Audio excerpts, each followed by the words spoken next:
අයිබෝවන් දුවේ පුතේ අද අපි තවදුරටත් ඉගෙන ගමු මෙහෙයුම් පද්ධතියෙන් වෙන ගොනු කළමනාකරණය පිළිබඳව. දුවලා පුතාලට මම එදා කියලා දුන්නා ගොනු ඇත්තෙන්ම ඉතා වැදගත් වෙනවා මේ පරිගණකයට. අපි ගොඩාක් ගොනු පාවිච්චි කරනවා. ඒ ඔක්කොම අපි වෙනුවෙන් කළමනා කරන්නේ මෙහෙයුම් පද්ධතිය තමයි.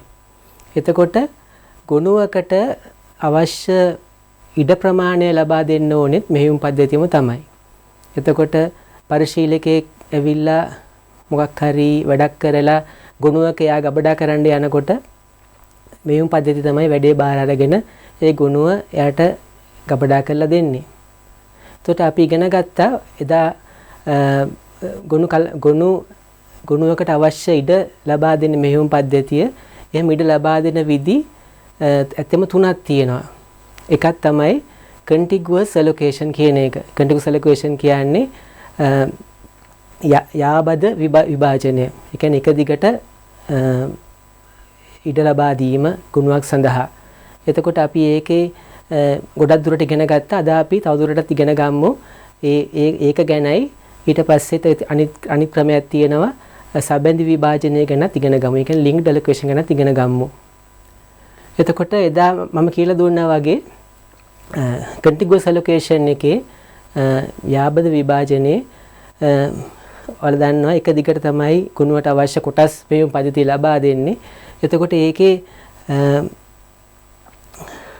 මේ අපි කරා කියන්නේ එක දිගට දැන් ෆයිල් A කියන ගුණුව මෙතන තියෙනවා නම් ඊට පස්සේ B කියන ගුණුව ඊට පස්සේ තියෙනවා. ඒ විදිහට එක දිගට ඒ ගුණුව සම්පූර්ණයෙන්ම ඉවරණකම්ම තියෙනවා. හැබැයි එතකොට ඒකේ අපි මේ ඉගෙනගෙන ගිහිල්ලා අපි අන්තිමට ආවා අපි කිව්වා ඒක සුදුසුයි කියලා CD-ROM එකක ගොනු ගබඩා කරන්න. CD-ROM එක ගොනු ගබඩා කරනකොට දුවේ පුතේ ඔයාලා දන්නවා CD-ROM කියන්නේ එක සැරේ ඒක ලියන්නේ.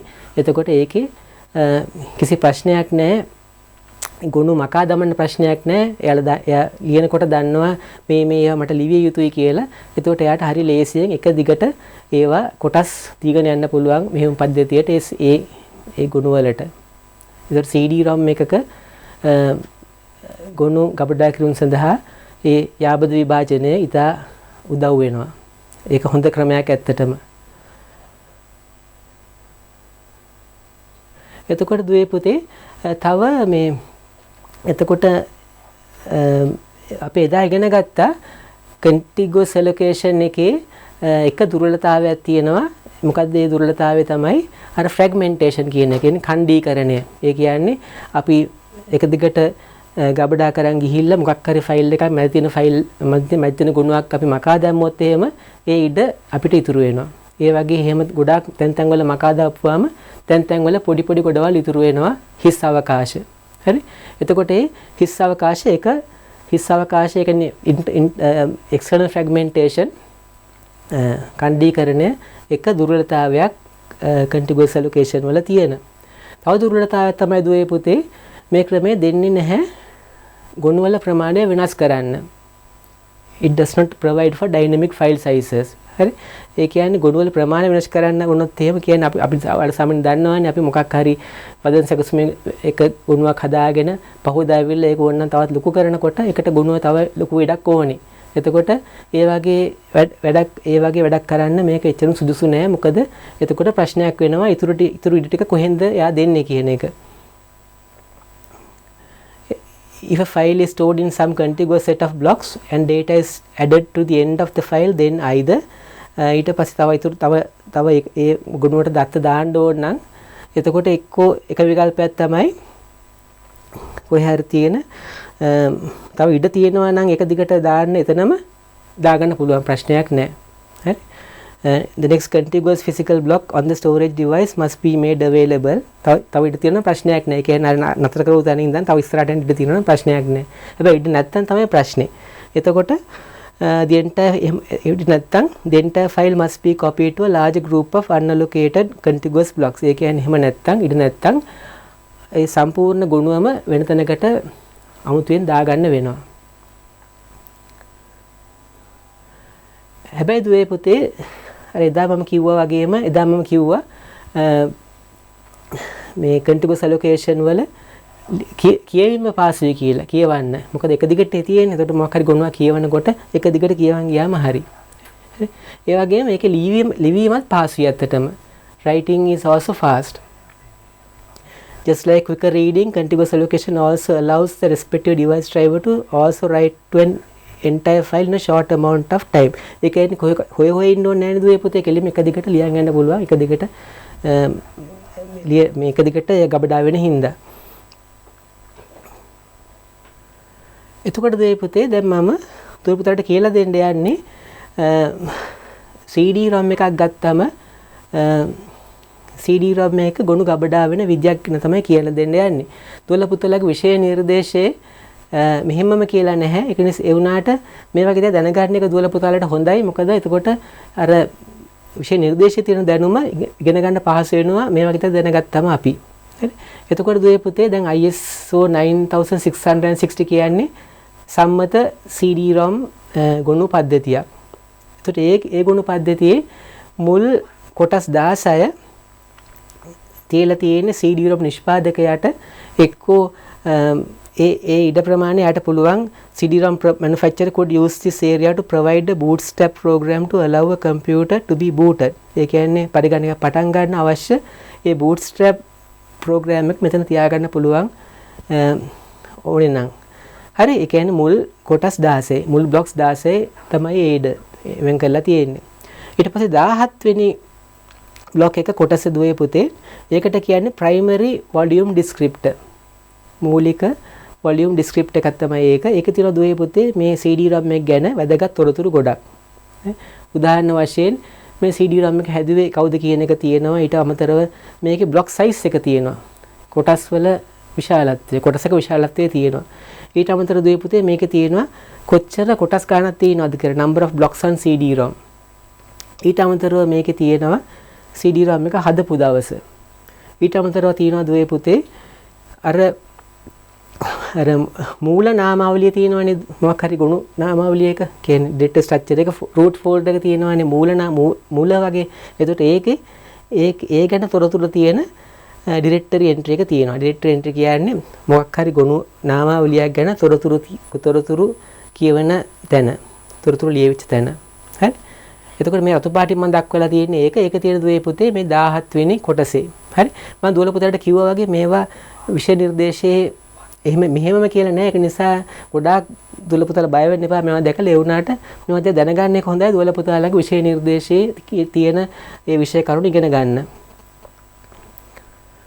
එතකොට දුවේ පුතේ අපි බලමු දැන් අර directory entry එක. ඒ කියන්නේ හැම නාමාවලියක් සඳහාම පොඩි තොරතුරක් තියෙනවා ගොනු පද්ධතිය දාලා. හරි. ඒකට තමයි directory entry කියලා කියන්නේ. එතකොට මේ directory entry එකේ තියෙන සමහර වැදගත් තොරතුරු කීපයක් මම දුවල පුතාලට පෙන්වන්නම්. හරි. පළවෙනි එක දුවේ පුතේ මේ directory entry එකේ තියෙනවා ඒ directory entry එකේ දිග. ඒ කියන්නේ කොච්චර දිගකට මේ directory entry එක තියෙනවද කියලා. directory entry කියන්නේ දුවේ පුතේ මම කිව්වා වගේම මොකක් හරි නාමාවලියක් පිළිබඳව දක්වන තොරතුරු. හරි. ඉතින් මේ තොරතුරු කොච්චර දිගට තියෙනවද කියන එක තමයි මේ කියන්නේ. කියන්නේ මොකක් හරි නාමාවලියක් උදාහරණ වශයෙන් මේ music කියන නාමාවලිය ගත්තොත් එහෙම ඒ music කියන නාමාවලියේ ඒ නාමාවලිය ගැන තියෙන තොරතුරු කොච්චර දිගද? directory entry length. එතකොට ඒකට එක byte එකක් පාවිච්චි කරලා තියෙනවා. Since directory entries have variable lengths, this byte tells how long the entry is. ඒ කියන්නේ දුවේ පුතේ මේ එක නාමාවලිය තොරතුරක් ඒකේ දිග වෙනස් වෙනවා. ඒ කියන්නේ මේ නම වටේට වෙනස් වෙන්න එපයි. කියන්නේ පොඩි නමක් නම් පොඩි දිගක්. දිග ගුණ නාමයක් තියෙනවා නම් ඒක දිග වැඩි වෙනවා. ඒ වගේ ඒ නිසා ඒක වෙනස් වෙනවා. නාමාවලිය තොරතුරක දුවේ පුතේ ඒ දිග ප්‍රමාණය වෙනස් වෙනවා. ඒ කියන්නේ මේ උදාහරණ වශයෙන් දැන් මේ ගුණුවේ නම මේ පොඩි නම් අවශ්‍ය පොඩි ටිකක් ඉඩ අඩුයි ඒකට අවශ්‍ය. දිග ගුණ නාමයක් තියෙනවා නම් ඒ directory entry එකට යන දිග වැඩි. ඒ වගේ. හරි. ඊට පස්සේ දුවේ පුතේ අපි දෙන්න ඕනේ මේ ඩිරෙක්ටරි එන්ට්‍රි එක තියෙනවා තොරතුරක තියෙනවා starting block of the file. ඒ කියන්නේ මේ අපි දැන් හැම ගොනුවක් ගැනමනේ මේ ඩිරෙක්ටරි එන්ට්‍රි එකක් දාන්නේ. එතකොට ඒ ගොනුව පටන් ගන්න කොහෙද කියන එක පටන් ගන්න කොටස starting block of the file කොහෙන්ද පටන් ගන්න. ඔයාලට මතකනේ දුල පුතාලාට contiguous allocation එක අපි දෙන්නේ පටන් ගන්න තැනක් තියෙනවා කොච්චර දිගකට එක යනවාද කියන එකනේ කියන්නේ. එතකොට මේ පටන් ගන්න තැන තමයි මේ දෙන්නේ. ඊට පස්සේ දුවේ පුතේ අනිත් ශේත්‍රය තමයි කොච්චර දිගද. අර මම ඒක පාට කරලා දක්වලා තියෙන්නේ අර වැදගත් තොරතුරු දෙකක් හින්දා මේ යාබද විභාජනයේ සම්බන්ධයෙන් පටන් ගන්න තැනයි කොච්චර දිගද කියන එකයි ඒ ෆයිල් එක. එතකොට ෆයිල් සයිස්. එතකොට මේකට මේ ඩිරෙක්ටරි එන්ට්‍රි එක බයිට් 8ක් පාවිච්චි කරලා තියෙනවා. එතකොට ඊට පස්සේ දුවේ පුතේ තියෙනවා තව CD-ROM එක හදපු දවස. ඒක තොරතුරකට තියෙනවා මේ CD-ROM එක හදපු දවස තියෙනවා. එතකොට ඒ ගොනු හැදුනේ ඒ දවසේම කියලා ගන්න. ඊට අමතරව දුවේ පුතේ දැන් මේ තවත් මේ නාමාවලි තොරතුරක තියෙනවා ෆ්ලෑග්ස් කීපයක්. ඒ කියන්නේ කොඩි කීපයක් තියෙනවා. ඒකකට ඒ කොඩිය වල දක්වනවා දුවේ පුතේ එක එක ගොනුව ගැන එක එක දේවල්. උදාහරණ වශයෙන් දැන් මෙතන බයිට් එක බයිට් එකක් දීලා තියෙනවා ඒ කොඩි සඳහා. එතකොට ඒ බයිට් එකෙන් එක බිට් එකක් පාවිච්චි කරනවා මේ ගොනුව මොකක් හරි නාමාවලි ලයිස්තුවක දැක්විය යුතුද නැද්ද කියන එක. කියන්නේ ගොනුවක් තියෙනවනේ උදුල පොත දන්නවා ඇති සමහර ගොනු අපිට හංගන්න පුළුවන්. කියන්නේ පරිගණකේ. එතකොට යම්කිසි ගොනුවක් එහෙම හංගිය යුතුද නැද්ද කියන එක තමයි මේකෙන් කියන්නේ. හරි one bit to hide the entry in listings. හරි. ඊට පස්සේ තව එකක් තියෙනවා දුවේ පුතේ one bit to distinguish an entry that is a file from an entry that is a directory. ඒ කියන්නේ දුවේ පුතේ දැන් මේ තොරතුරක් මේ අපි දක්වන්නේ ගොනුවක් ගැන. හරි. එතකොට ඒ තොරතුරෙන් දක්වන්නේ නාමාවලියක්ද නැත්නම් ගොනුවක්ද? එතකොට දුවේ පුතේ දැන් මෙතන එක බයිට් එකක් තියලා තියෙනවා මේ කොඩි සඳහා. එතකොට ඒ බයිට් එකේ එක බිට් එකක් පාවිච්චි කරනවා ඒගොල්ලෝ මේ ගොනුව ගොනු ලයිස්තුවක දැක්විය යුතුද නැද්ද කියන එක සම්බන්ධයෙන්. හරි. ඒ කියන්නේ දුල පුතා දන්නවා ඇතිනේ දැන් මෙහෙම පද්ධතිය වල අපිට පුළුවන්නේ අර මේ ගොනු ලයිස්තුව ගන්නකොට සමහර ඒවා අපිට පෙන්වන්නේ නැහැ. හරි. ඒ වගේ පෙන්විය යුතුද නැද්ද කියන තොරතුරු තමයි මේකේ තියෙන්නේ. හරි. ඊට අමතරව දුවේ පුතේ තව බිටුවක් තියෙනවා one bit to distinguish an entry that is a file from an entry that is a directory. ඒ කියන්නේ දුවේ පුතේ දැන් මේ නාමවල තොරතුරෙන් දක්වන ගොනුව ගොනුවක්ද එහෙම නැත්නම් නාමාවලියක්ද කියන එක. දෙකම වෙන්න පුළුවන්. මොකක් හරි දෙකෙන් එකක් වෙන්න පුළුවන්. හරි.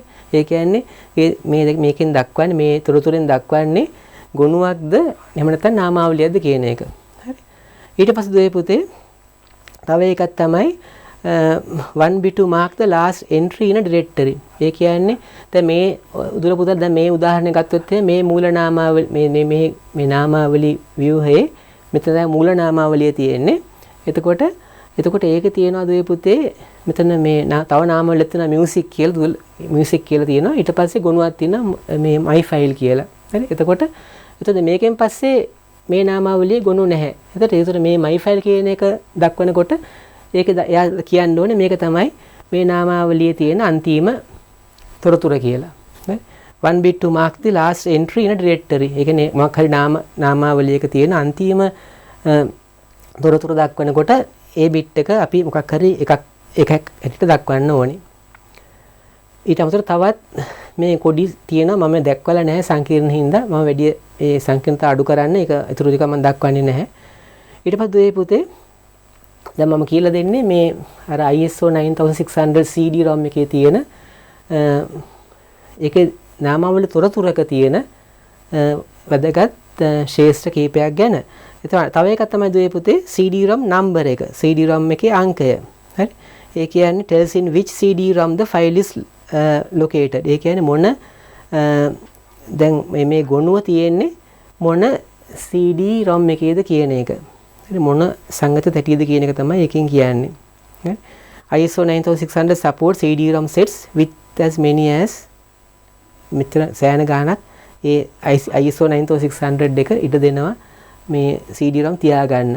එතකොට මේ ගොනු නාමවල තොරතුරේ දක්වන්න පුළුවන් මොන CD-ROM අංකයේද මේ ගොනුව ගබඩා වෙලා තියෙන්නේ කියන එක.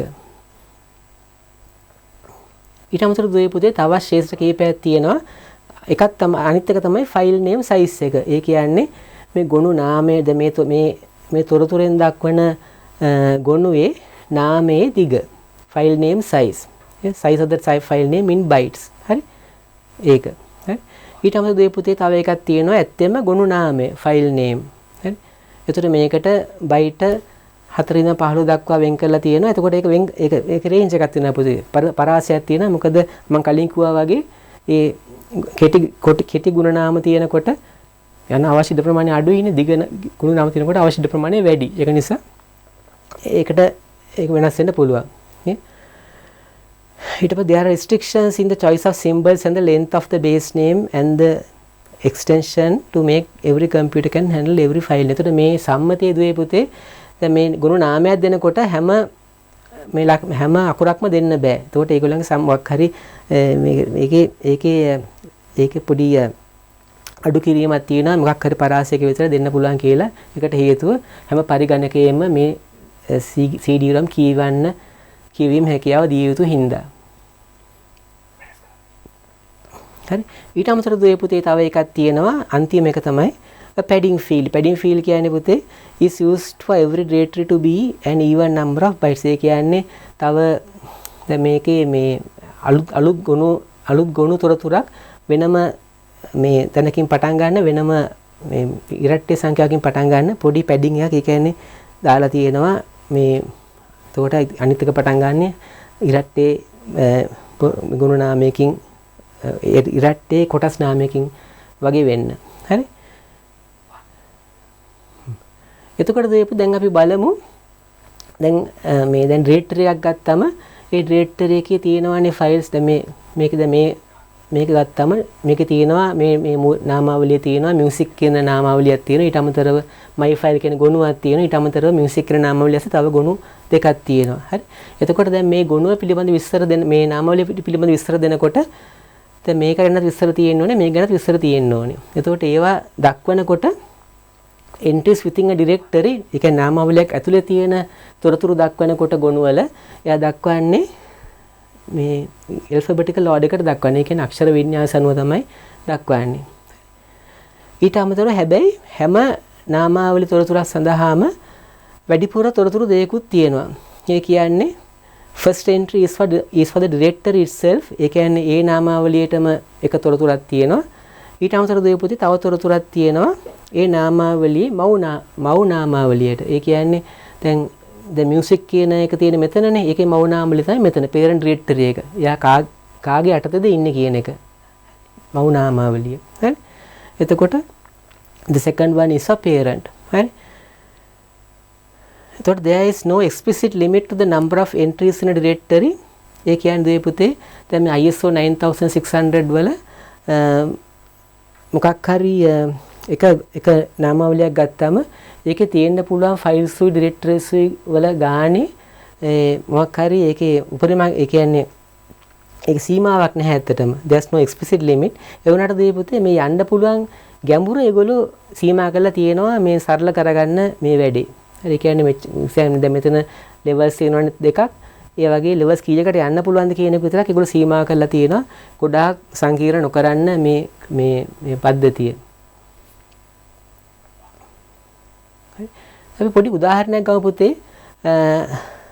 දැන් මේ CD-ROM එක ඇත්තම මෙන්න මේ ගුණ නාමාවලි ව්‍යුහය ගත්තොත් එහෙම ඒක කොහොමද ගබඩා වෙන්නේ කියන එක ඔය යාබද විභාජනයේ අනුව. Assume we have to make the following structure on a CD-ROM. එතකොට මූල නාමාවලියක් තියෙනවා, root directory එකක් තියෙනවා. ඊට අමතරව යට තියෙනවා music කියලා නාමාවලියක්. ඊට පස්සේ my file කියලා ගොනුවක් තියෙනවා. 1 කිලෝබයිට් එකක් ඒකේ විශාලත්වය. ඊට පස්සේ දුවේ පුතේ මේ music කියන එක ASCII MP3 ගොනු දෙකක් තියෙනවා. දුර පුතේ දන්නවනේ MP3 ගොනු සංගීත ගොනු amma.mp3 කියලා එක ගොනුවකුයි. ඒකට කිලෝබයිට් 4ක් ගිහිලා තියෙනවා. ice.mp3 කියලා තව ගොනුවකුයි තියෙනවා. ඒකට කිලෝබයිට් 2ක් ගිහිලා තියෙනවා. ඒතර දුවේ අපි බලමු අර ISO 9600 CD-ROM එකේ මේ කොහොමද ගබඩා වෙන්නේ කියලා අපි බලමු.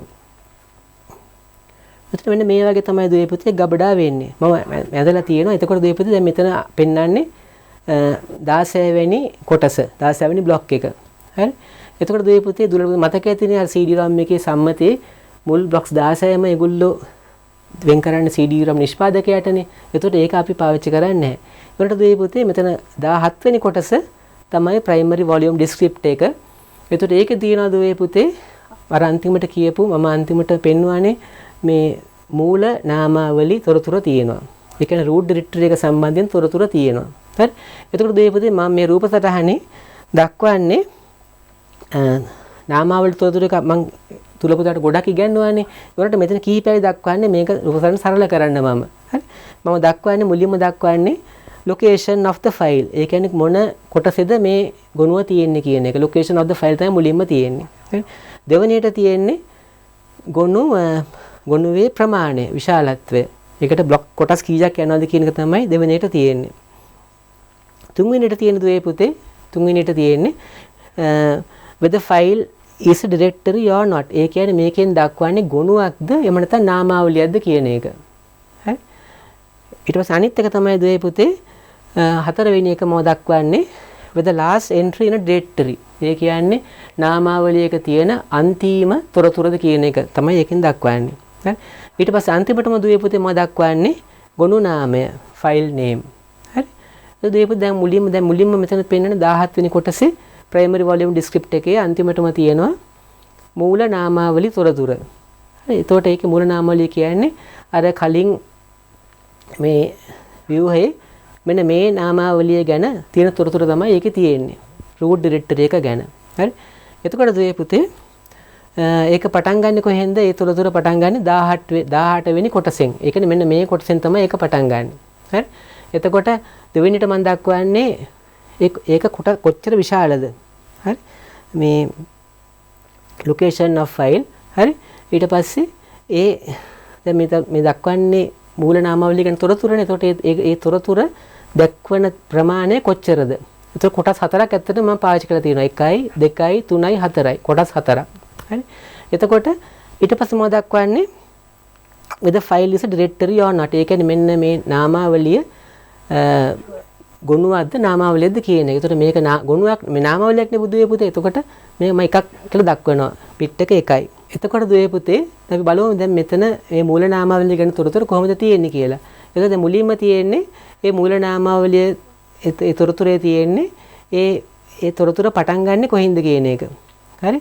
එතකොට මෙතන පටන් ගන්නෙ 18 වෙනි location of file 18 වෙනි කොටසෙන් තමයි මම ඒක ගැන විස්තර දක්වන්නේ 18. හරි. ඊට පස්සේ මම පෙන් කියනවා කොච්චර දිගකට ඒක යනවද කියන එක file size එක. හරි. ඒ කියන්නේ අර දැන් මම දක්වන්න යන්නේ අර මේ දැන් මෙන්න මේ තොරතුරු දැන් මූල නාමාවලියනේ මේක. එතකොට ඒකේ තියෙන තොරතුරු තමයි මෙන්න මේ තොරතුරු ටික තමයි මම දක්වන්නේ. music කියන එක ගැන my file එක ගැනයි තමයි මම දක්වන්න යන්නේ. හරි. එතකොට මට පෙන්වන්න ඕනේ කොච්චර දිගකට මම පාවිච්චි කරලා තියෙනවද කියන එක. එතකොට 18න් පටන් අර මම කොටස් හතරක් පාවිච්චි කරලා තියෙනවා. 1යි 2යි 3යි 4යි. හරි. ඊට අමතරව මම දක්වනවා with the file is a directory or not තුන්වෙනි එකෙන්. ඒ කියන්නේ මේක මම දක්වන්නේ ගොනුවක්ද නාමාවලියක්ද කියන එක. ඇත්තට මම දක්වන්නේ නාමාවලියක් නෙමෙයි මෙතන මූල නාමාවලියනේ. එතකොට ඒක නිසා මම එක කියලා දානවා එතන. හරි. ඊට පස්සේ with the last entry in a directory ඒ කියන්නේ මේ නාමාවලිය තියෙන නාමාවලිය පිළිබඳ දක්වන අන්තිම තොරතුරද? ඔව්. මූල නාමාවලියනේ. එතකොට එකයි. ඊට පස්සේ මේ නාමාවලියේ නම තමයි root directory එක. හරි. ඒක. හරි. ඊට පස්සේ පොතේ දැන් මෙතනට ගියොත් එහෙම මේ 18 වෙනි කොටුවට ගියොත් 18 කොටසට ගියොත් එහෙම ඒකෙන් තමයි දක්වන්නේ අර music කියන එක ගැන my file කියන එක ගැනයි. හරි. එතකොට එතකොට මම දුල පුතාට කලින් කිව්වානේ මේ හැම මේ directory entry එකම තියෙනවා කියලා එයා ගැනයි එයාගේ parent ගැනයි. හරි. එතකොට 18 එකේ තියෙන එයා ගැන. එතකොට එයා ගැන මේ location of file 17 තියෙන්නේ. හරි. මේක root directory ගැන මේ කියන්නේ 17 තියෙන්නේ. එතකොට කොටස් කොච්චරද? 1යි. හරි. ඊට පස්සේ with the file directory or not directory එකක්. හරි. last entry එකද නැහැ. හරි. හරි. ඊට පස්සේ parent ගැන ගියොත් එහෙම මේ parentගේ තියෙන්නේ මේකමයි 17. ඊට පස්සේ file size එක එකයි. whether file is directory or not ඒක directory ගන්න එකයි. last entry එකද නැහැ. හරි. ඊට පස්සේ දුවේ පුතේ දැන් මෙතන දක්වන්නේ මේ අර music කියන තුලපොත දැකලා ඇතිනේ music කියන නාමාවලියයි ගැනයි my file කියන ගොනුව ගැනයි තමයි මේ තියෙන තොරතුරු දෙක තියෙන්නේ. හරි. එතන music කියන ගොනුව නාමාවලිය හරි. එතන ඒක ගැන තොරතුරු පටන් ගන්නේ 22කින්. හරි. මේ දෙක දිගට 22කින් මෙන්න මෙතන තමයි ඒක පටන් ගන්න music කියන නාමාවලිය ගැන. හරි. එතකොට ඒකේ කොච්චර දිගට යනවද? ඒකේ කොටස් හතරක් යනවා. 1 2 3 4යි. හරි. එතකොට මේ 1 2 3 4යි. එතකොට තුන්වෙනි එක තමයි with the files directory or not ගොනුවක්ද මේ නාමාවලියද කියන එක නාමාවලිය. music කියන නාමාවලිය. එතකොට ඒකේ last entry මේක last entry එක නෙමෙයි. මොකද තව එකක් තියෙනවා my file කියලා. හරි. එතකොට ඒක නිසා ඒක last entry එක නෙමෙයි. හරි. ඊට පස්සේ my file එකට ගියොත් my file එක පටන් ගන්න 26න් my file කියන එක ඇත්තම ගොනුවක්නේ. 26 වෙනි ගුණේ මේ කොටසෙන් පටන් ගන්න 26 කොහෙද? මේ 26 මෙතන. හරි. එතකොට ඒකට යන එකයි එකේ විශාලත්වය. හරි. එක කොටසයි පාවිච්චි වෙන්නේ. හරි. එතකොට ඒක අහන්නේ ගොනුවක්ද නාමාවලියක්ද කියලා. ඒක ගොනුවක් නේ my file කියන්නේ ගොනුවක්. එතකොට දුවේපොත් දැන් my file කියන එකට ඒ ගොනුවට ඒ පටන් ගන්න 26න් 26න් තමයි තියෙන්නේ. එක කොටසයි තියෙන්නේ. එක කොටසයි ගොනුවක්ද නාමාවලියක්ද? ඒක ගොනුවක්. හරි. ගොනුවක්. එතකොට ඒක බිඳුවයි. බිඳුව කියලා දාන්නේ. ඊට පස්සේ අන්තිම තොරතුරුද මේ directory එක ගැන නාමාවලිය ගැන තියෙන. ඔව්. එතකොට ඒක නිසා එක දාලා තියෙනවා. හරි. ඊට පස්සේ දෙය පුතේ අර music කියන directory එක තමයි මේ පටන් ගන්න. music කියන නාමාවලිය. ඉතින් අපි කියවනේ ඒක තියෙන පටන් ගන්න 22න් කියලා. හරි 22. එතකොට ඒකේ තමන් ගැන තියෙන විස්තරය තියෙන්නේ කොහේද? මෙතන 20.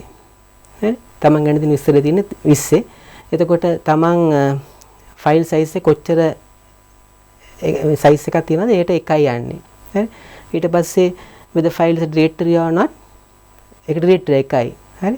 last entry එකද නැහැ. හරි. එතකොට මේකේ දැන් මේ music කියන ගුණය ගත්තම entries කීපයක් තියෙනවද දීපුද? දැන් මේක 1 2 3 4නේ. එතකොට මේක last entry එක නෙමෙයි පළවෙනි entry එක. ඒක නිසා බිංදුව දාලා තියෙන්නේ. හරි. ඊට පස්සේ 23න් පෙන්නන්නේ දීපුතේ ඒකේ මව් නාමාවලිය ගැන 23. හරි. එතකොට එයා කොහෙද ඉන්නේ? දැන් මේකේ මව් නාමාවලිය පටන් ගත්තේ මෙතනින්. එතකොට 17 වෙනි ගුණුයි. 17 වෙනි කොටසේ. හරි. ඊට පස්සේ මේ මව් නාමාවලිය ෆයිල් සයිස් එක කොටසයි directory එකක්ද? ඔව්. අන්තිම එකද නැහැ. තව යනවානේ මේක ඉස්සරහට music කියන ගුණුව ගැන විස්තර දක්වන්න, නාමාවලිය ගැන විස්තර දක්වන්න. හරි. එතකොට ඊට පස්සේ ඒ අර මම කිව්වා තමන් ගැනයි තමන්ගේ මව් නාමාවලිය ගැන තියෙන විස්තරය. ඊට පස්සේ තමයි දුවේ පුතේ තියෙන්නේ මේ music කියන එක ASCII තියෙන ගොනු ගැන විස්තරය. හරි. එතකොට amma.mp3 කියන එක පටන් ගන්නෙ ඇත්තම ගොනුව තියෙන දැන් මම නිල් පාටින් දක්වලා තියෙන ඇත්තම දුවේ පුතේ ගොනු. හරි. අතු පාට තමයි මේ නාමාවලිය තොරතුරු. හරි. එතකොට දැන් amma.mp3 ගොනුව තියෙන්නේ 27න් පටන් ගන්නෙ. හරි. ඒක දුවේ පුතේ අර මම කිව්වා කිලෝබයිට් 4ක් අවශ්‍යයි කියලා. එතකොට එකට බ්ලොක්ස් 4ක් යනවා. අපි එක කොටසක් කිලෝබයිට් එකක් කියලා ගත්තොත් එහෙම. එතකොට amma.mp3 එක 27න් පටන් අරගෙන 4ක් යන්න ඕනේ. එතකොට 1 2 3 4ක් යනවා. හරි. එතකොට දුවේ පුතේ අම්මා කියන එක නාමාවලියක්ද ගොනුවක්ද? ගොනුවක්. එතකොට ඒ නිසා බිඳුවයි. හරි. එතකොට මේක මේ නාමාවලියේ තියෙන අන්තිම තොරතුරුද නැහැ. තව එකක් තියෙනවනේ. එතකොට බිඳුවයි. හරි. ඊට පස්සේ අන්තිම එක දුවේ පුතේ ice.mp3 ගැන. එතකොට ඒක පටන් ගන්නෙ කොහෙන්ද? 31කින්.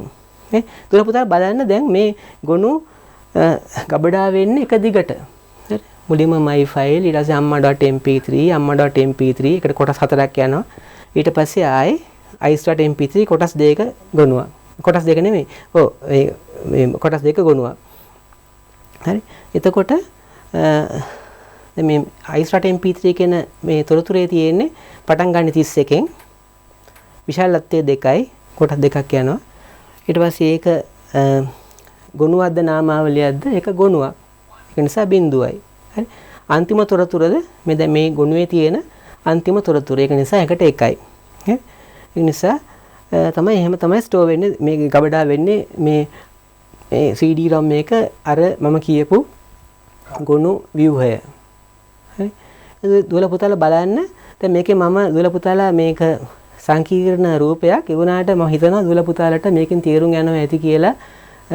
ඇත්තෙන්ම ගොනු ගබඩා කරනකොට ගබඩා වෙන විදිය. ඒ කියන්නේ නාමාවලිය ගැන තොරතුරු තියෙන්න එපේ. තියෙන්න ඕනේ. ඊට අමතරව ගොනු තියෙන්න ඕනේ. එතකොට යාවද විභාජනයේ ද්වේ පුතේ තියෙන එක දිගට තමයි ගබඩා වෙන්නේ. ඒකත් මෙතන තියෙනවා. හරි. එතකොට ද්වේ පුතේ අර දුවලා පුතාලා බලනවා ඇති ඇයි මේ තමන් ගැනයි තමන්ගේ මව්පියන්ගේ මව් නාමාවලිය ගැන තොරතුරු තියෙන්නේ කියලා. ඒකට හේතුව ද්වේ පුතේ දුවලා පුතා දන්නවන්නේ මොකක් හරි අපි පරිගණකේ වැඩ කරනකොට මොකක් හරි ගුණයක ඉන්නකොට අපිට ඕනේ උඩට යන්න ඕනේ. ඒ කියන්නේ ඒකේ කලින් මේ රූට් ඩිරෙක්ටර් එකට යන්න ඕනේ. එතකොට අපි ඒකට යන්නේ මෙන්න මේ තොරතුරු දිහා බලාගෙන. මේකෙන් බලාගෙන තමයි යා මෙයාගේ මව් ඉන්නේ කොහෙද? එතකොට එයාට යන්න ඕන නම් ඒ බ්ලොක් එක ඒ කොටසට ගිහිල්ලා යාගෙන විස්තර කියන්න පුළුවන්. හරි? තුල පුතලාට මම කිව්වේ දැන් මෙතන ඉන්නකොට මම අර දැන් Windows පරිගණකේ නම් මෙතන ඉඳන් උඩට අපිට යන්න පුළුවන් නේ ගිහිල්ලා අර මේ පරිශීලක අතුරු මුහුණකින් යන්න පුළුවන්. ගියාම එතකොට මෙතන ගිහිල්ලා අපි මොකක් හරි ලයිස්ට් එකක් ගන්නකොට මේ විස්තර ටික දෙන්න එපා. එතකොට උඩට යෑමේ හැකියාව තියෙන්න ඕනේ. ඒතර ඒක නිසා තමයි දුවේ පුතේ අර මේ ගුණ පද්ධතියක ගුණ පද්ධතියේ මේ විදිහට තොරතුරු ගබඩා වෙන්නේ නාමාවලිය ගබඩා කරනකොට තමන්ගේ නාමාවලිය ගැනයි තමන්ගේ මව් නාමාවලිය ගැනත් තියෙන්න ඕනේ. එයා කොහෙද ඉන්නේ කියන එකක් තියෙන්න ඕනේ. හරි. හරි. එතකොට අපි තව ඉස්සරහට යන් දුල පුතාට මම හිතනවා මේක තේරුම් යනවා ඇති කියලා. මම කලින් කිව්වා වගේ දුවේ පුතේ මේක දුල පුතාලා විෂය නිර්දේශේ නෑ. හැබැයි දුල පුතාලට මේවා ඉගෙන ගන්නකොට ඉගෙන ගන්න එක හොඳයි. ඇත්තෙන්ම මේවා වෙන්නේ කොහොමද කියන එක දැනගන්න. ඒතර දුල පුතාලා මේකේ අරන් යන්න ඕනේ දේ තමයි යාවද විභාජනයේ එක දිගට තමයි තොරතුරු ගබඩා වෙන්නේ. ගුණ ගබඩා වෙන්නේ. හරි. ඊට අමතරව නාමාවලිය ගැන තොරතුරු තියෙනවා. හරි. එතකොට ඒ නාමාවලිය ගැන තොරතුරු තියෙනකොට ඒක නිසා අර නාමාවලිය එහාට මෙහාට යන්න පුළුවන් අපිට. අර මේ නාමාවලිය ව්‍යුහේ උඩට පල්ලෙහාට හැමතැනටම යන්න පුළුවන්. ගිහිල්ලා එක එක ගුණ ඇදගෙන බලන්න අපිට හැකියාව තියෙනවා. හරි. ඊට පස්සේ පුතේ අපි යාබද විභාජනයේ තියෙන එක දුර්වලතාවයක් අපි ඉගෙන ගත්තා. ඒක තමයි external fragmentation. ඒ කියන්නේ දුවේ පුතේ බාහිර ඛණ්ඩීකරණය. As files are located and deleted, the free disk space is broken into little pieces. ඒ කියන්නේ දුවල පුතාලට මම කලින් කිව්වා වගේ. ඒතර මෙහෙම එක දිගට ගබඩා කරන් යනකොට ගොනු දැන් මොකක් හරි ගොනුවක් අපි මකලා දැම්මොත් එහෙම මේ මකා දැම්මට පස්සේ B කියන ගුණය මකා දැම්මට පස්සේ මෙතන හිස් ඉඩක් එනවා. හරි. එතකොට මේ ගුණ පද්ධතිය තැන් තැන් වල හිස් ඉඩවල් තියෙනකොට අපිට ඇත්තටම මේක ප්‍රශ්නයක් වෙනවා. මොකද ඒ ගුණ අපිට පාවිච්චි කරන්න බැරි වෙනවා. ඒ ගුණ ගොඩාක් පොඩි නම් අපිට පාවිච්චි කරන්න බෑ. හරි. ඒ වගේ ප්‍රශ්න එනවා. ඒක නිසා ඒක තමයි ඒකට කියන්නේ external fragmentation. බාහිර ඛණ්ඩීකරණය. එතකොට external fragmentation exists whenever free space is broken into chunks. ඒ කියන්නේ මේ අපි හිස් අවකාශ තැන් තැන් වල තියෙනකොට බාහිර ඛණ්ඩීකරණය තියෙනවා කියලා කියන්නේ. It becomes a problem when the largest contiguous chunk is insufficient for a request. Storage is fragmented into a number of holes, none of which is large enough to store the data. ඒ කියන්නේ දුවේ පුතේ මේක ඇත්තම ප්‍රශ්නයක් වෙන්නේ අර දැන් මෙහෙම හිස් අවකාශ තියෙනවානේ. ඒ තියෙන හිස් අවකාශ ඇත්තම ඒකේ ඉඩ ප්‍රමාණවත් නැත්නම් අපිට ගොනු ගබඩා කරන්න ඒක ප්‍රශ්නයක් වෙනවා. හරි. තවත් ප්‍රශ්නයක් තමයි පුතේ another problem with contiguous allocation is determining how much space is needed for a file. ඒ කියන්නේ අපිට මොකක් හරි ගොනුවකට කොච්චර ඉඩ අවශ්‍යද කියන එක නිර්ණය කරන්නත් එතෙම අමාරුයි. හරි.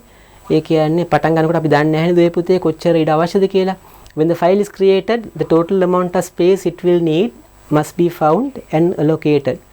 How does the creator, programmer or person know the size of the file to be created? ඒ කියන්නේ ගුණයක් නිර්මාණය කරනකොට අපිට කියන්න බෑ මේකට මෙච්චර ඉඩක් යයි කියලා. ඒතර ඒක ප්‍රශ්නයක් ඇත්තටම. හරි. ඒක ප්‍රශ්නයක් වෙන්නේ නැහැ. අපිට අවශ්‍ය මොකක් හරි ගුණයක් කොහට හරි කොපි කරගන්න නම්. කොපි කරගන්න එනකොට අපි දන්නවානේ අර තියෙන එකේ ඉඩ මෙච්චර අවශ්‍යයි. එතකොට මට අවශ්‍ය ඉඩ ප්‍රමාණය දන්නවා. එතකොට ඒක ප්‍රශ්නයක් නෑ. ඒ වුණාට දුවේ පුතේ සාමාන්‍යයෙන් මේක මේ කොපි කරන්න එහෙම ඒ කොපි කරන්නේ නැත්තම් අලුතෙන් හදනවා නම් අපිට කියන්න අමාරුයි කොච්චර මේ ඉඩක් යයිද කියලා මොකක් හරි ගොනුවකට. එතකොට ඒකට අපිට ඒකට අන්ඩර්ස්ටිමේට් කරොත් ඒ කියන්නේ අපි අන්ඩර්ස්ටිමේට් කරනවා. ඒ කියන්නේ අපි හිතනවා අපි පොඩි ඉඩක් තමයි ඒකට මුලින්ම දෙන්නේ. අන්ඩර්ස්ටිමේට්. ඒතකොට ඊට වැඩි ඇත්තටම ගොඩක් ඉඩ අවශ්‍ය වෙනවා. ඒකට ඒක ප්‍රශ්නයක් වෙනවා. වැඩි කිරීම ප්‍රශ්නයක් වෙනවා. ඊට අමතරව දුවේ පුතේ ඕවර් එස්ටිමේට් කරොත් එහෙම ඒ කියන්නේ අපි ලේසියට ලොකු ඉඩක් මුලින්ම කියනවා. අපිට මෙච්චර මේ ගුණයට මෙච්චර ඉඩක් ඕනේ කියලා කියනවා. එතකොට දුවේ පුතේ ඒක ප්‍රශ්නයක් වෙනවා. ඒ අපතේ යමක් වෙනවා. අය අර ඉඩ ප්‍රමාණයම අපි පාවිච්චි කරන්නේ නැති වුණොත් එහෙම. හරි? lots of wasted space. ඊට පස්සේ තව එකක් තියෙනවා දුවේ පුතේ අභ්‍යන්තර ඛණ්ඩීකරණ internal fragmentation. හරි? ඒකත් මම දුර පුතට කියලා දෙන්න. ඒ කියන්නේ මොකද්ද කියලා you allocate an area for a file if there is some unused space in that area we say there is internal fragmentation. හරි? ඒ කියන්නේ දුවේ පුතේ මොකක් හරි if there is unused space in the last allocated block for a file then internal fragmentation. ඒ කියන්නේ දුවේ පුතේ දැන් මේකට හිතන්නකෝ දැන් මේ report doc කියන ගොනුවට මම කොටසක් දීලා තියෙනවා. හරි? ඒතකොට මේ කොටසේ දැන් කොටස ඒ ගොනුවේ පාවිච්චි වෙන්නේ මෙච්චර පොඩි ඉඩ ප්‍රමාණයක්. හරි? ඒතර මේ තුරු ටික අපතේ යමක් වෙනවා. නේද?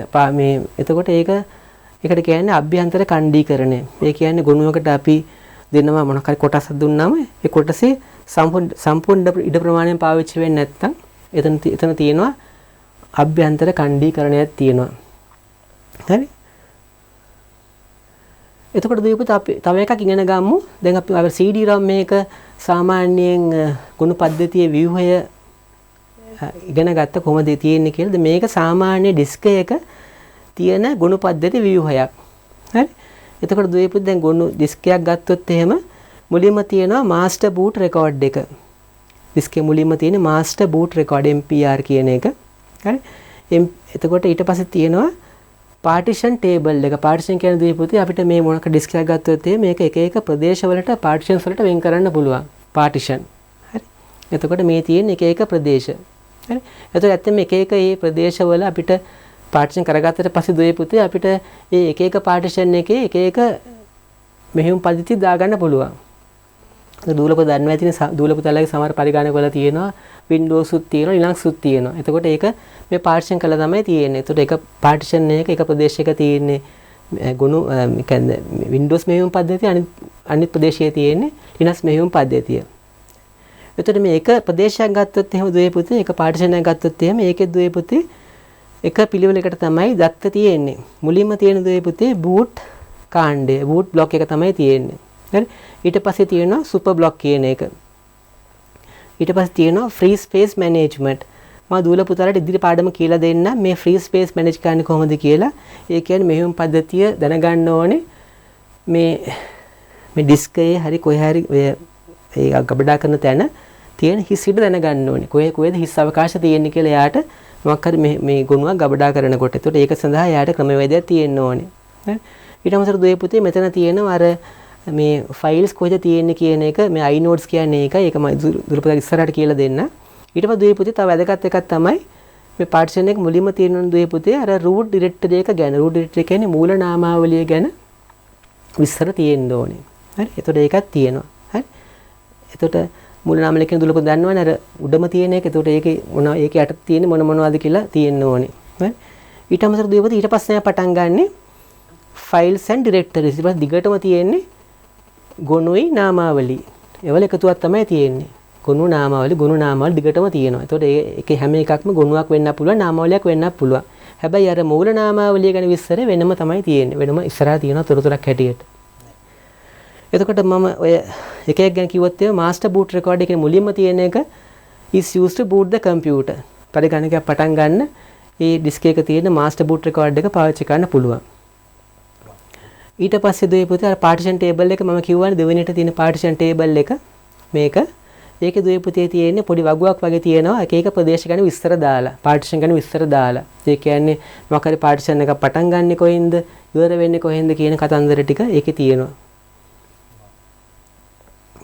ඊට අමතරව දුවේ පුතේ තියෙනවා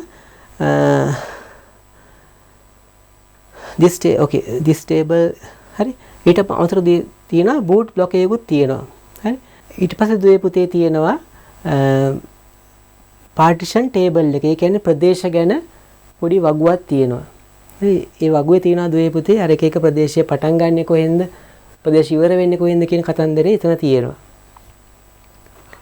Most disks can be divided into one or more partitions with independent file systems on each partition. ඒක මම දුවල පුතට කලින් කිව්වා වගේ එක එක ගුණ පද්ධති එක එක ප්‍රදේශවල තියෙන්න පුළුවන්. Partition table is present at the end of the MBR. ඒ කියන්නේ MBR එක ඉවරනට පස්සේ partition table එක තියෙන්නේ. එතකොට ඒකේ මම කිව්වා වගේ this table gives a starting and ending addresses of each partition. ඒ කියන්නේ එක එක මේ ප්‍රදේශය පටන් ගන්නෙ කොහෙන්ද ඉවර වෙන්නේ කොහෙන්ද කියන එක එතන තියෙනවා. එතකොට අර මම කලින් රූපසටහනට මාය ගියොත් දුවේ පුතේ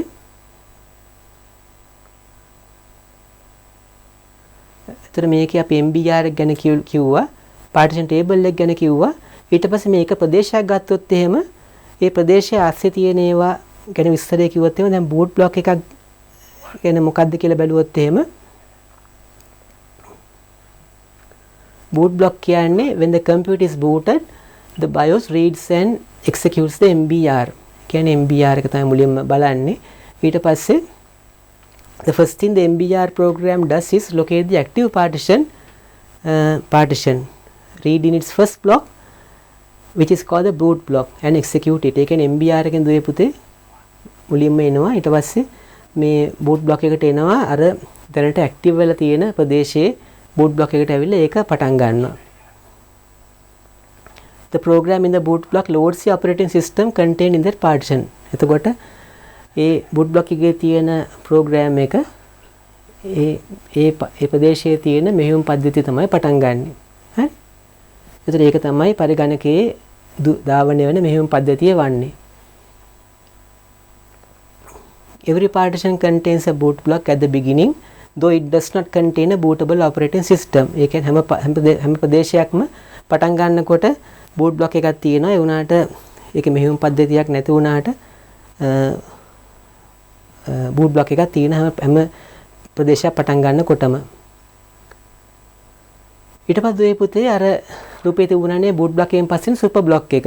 super block එකේ තියෙන්නේ it contains all the key parameters about the file system and is read into memory when the computer is booted or the file system is first touched. ඒ කියන්නේ මේ මෙහෙයුම් පද්ධතිය ගැන අවශ්‍ය වැදගත් තොරතුරු ඒ super block එකේ තියෙනවා. ඒ ගුණ පද්ධතිය ගැන අවශ්‍ය වැදගත් තොරතුරු ඒ super block එකේ තියෙනවා. ඊට පස්සේ දැන් අපි ඉගෙන ගත්තා යාබද විභාජනය ගැන ඉගෙන ගත්තා. හරි? ඊට පස්සේ අපිට තියෙනවා මම කියවනේ තවත් ක්‍රමයක් තියෙනවා සබඳ විභාජනය ගැන ඉගෙන ගන්න. සබඳ විභාජනය. Each file is kept as a linked list of disk blocks. The disk blocks may be scattered anywhere on the disk. ඒ කියන්නේ සබඳ විභාජනයේ දුවේ පුතේ අර එක දිගට ගබඩා කිරීමක් නැහැ. එතකොට each file is kept as a linked list. ඒ කියන්නේ හැම ගුණයක්ම තියෙන්නේ එකට බැඳිච්ච කොටස් හැටියට. ඒතකොට මේ කොටසක් ඒ ඩිස්ක් එකේ කොහේ හරි තැනක තියෙන්න පුළුවන්. ඔය තිබ්බ ප්‍රශ්නයක් නැහැ. The first word of each block is used as a pointer to the next one.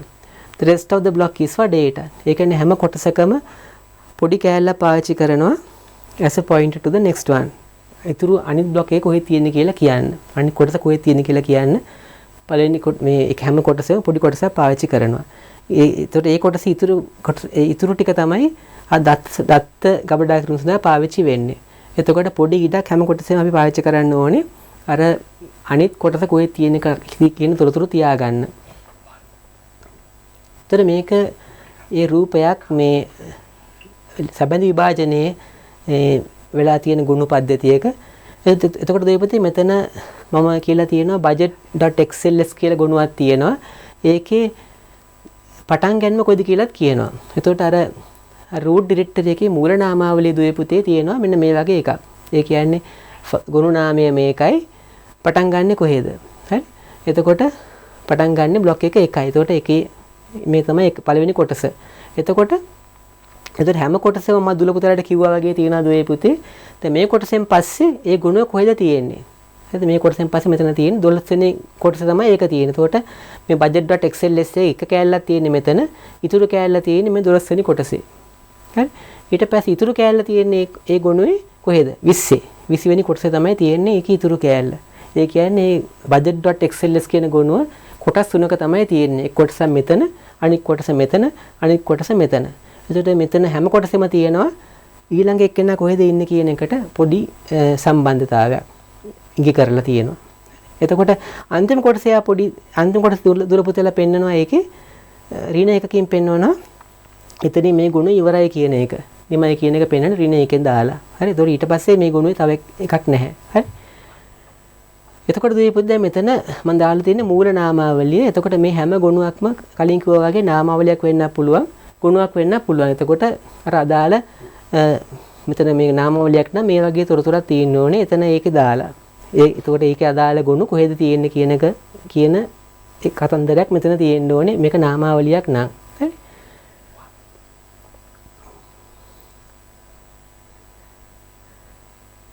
Each block contains a pointer to the next block. These pointers are not made available to the user. මම කිව්වා වගේම හැම කොටසෙම පොඩි කෑල්ලක් පාවිච්චි කරනවා as a pointer to the next block. අනිත් එක්කෙනා අනිත් කොටස කොහෙද තියෙන්නේ කියන එකට ඉඟි කරන්න. ඒතර ඒක පරිශීලකයාට දෙන්නේ නැහැ. ඒතකොට ඒකට පරිශීලකයාට පාවිච්චි කරන්න බෑ. Thus if each block is 512 bytes in size and a disk address the pointer requires 4 bytes, then the user sees blocks of 508 bytes. ඒ කියන්නේ එක කොටසක් byte 512ක් න disk address එකට byte 4ක් යනවා නම් byte 4ක්. එතකොට පරිශීලකයට පාවිච්චි කරන්න පුළුවන් වෙන්නේ එක කොටසකින් bytes 508ක් පමණයි. හරි. To create a new file, we simply create a new entry in the directory. With linked allocation, each directory entry has a pointer to the next block, to the first block of the file. ඒ කියන්නේ අලුතෙන් ගුණයක් හදනකොට අපි කරන්නේ මොකක් හරි එක තොරතුරක් දානවා directory එකේ. නාමවල තොරතුරක් දානවා මේ ගුණය පටන් ගන්න කොහෙන්ද කියන එක. With linked allocation, each directory entry has a pointer to the first disk block of the file. පළවෙනි කොටස පටන් ගන්න කොහෙද කියන එක. This point is initialized to null. මුලින් පටන් ගන්නකොට ඒ කිසි දෙයක් නැහැ. ඒ උනාට අපිට අවශ්‍ය ගුණවලට ඒක දාගන්න පුළුවන්.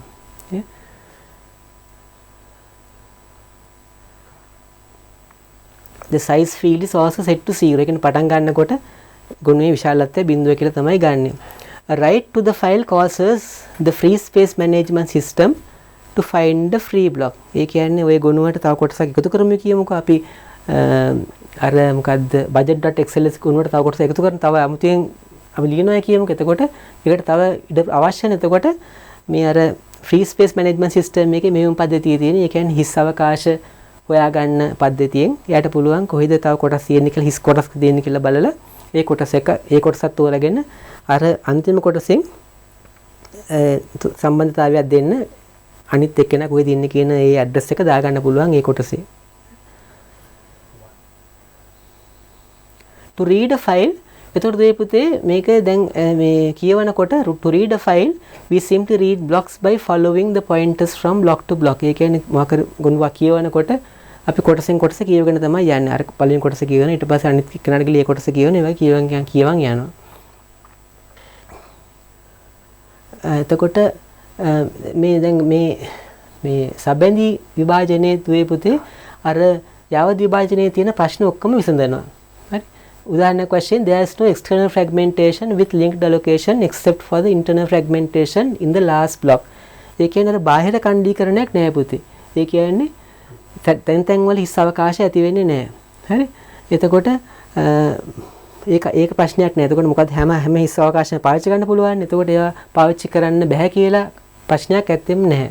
ඒ වුණාට ඉන්ටර්නල් ෆ්‍රැග්මන්ටේෂන් තියෙනවා. ඒ කියන්නේ මොකක් හරි කොටසක ඒ ගුණයක් තියෙන්නේ පොඩි කෑල්ලක නම් ඉතුරු කෑල්ල අපතේ යෑමක් වෙනවා. ඉන්ටර්නල් ෆ්‍රැග්මන්ටේෂන් එකක් වෙනවා.